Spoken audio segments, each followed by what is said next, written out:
Ce blocage, il entre dans le cadre d'une mobilisation qui se fait à l'échelle nationale contre ce qui est en train de se passer au second tour des élections.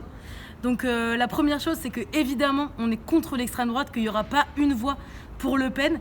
Et en même temps, on est absolument conscient de la différence qu'il y a avec Macron. Ceci étant dit, on sait très bien que sous Macron, on va perdre nos droits d'étudiants, on va perdre nos retraites, que ça va être encore Darmanin au pouvoir et ce genre d'horreur, que ça va être une police raciste et de la violence policière au quotidien.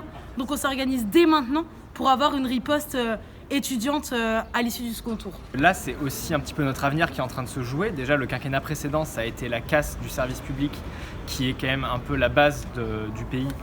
D'autant plus que nous, ce qui nous impacte aussi là très directement, par exemple avec la politique qu'a développée Emmanuel Macron, ça a été tout simplement la privatisation d'énormément de choses, les études payantes qui sont en train d'être mises en place. Là, il est en train de parler de mettre la retraite, qui va quand même du coup nous concerner nous aussi, à 65 ans.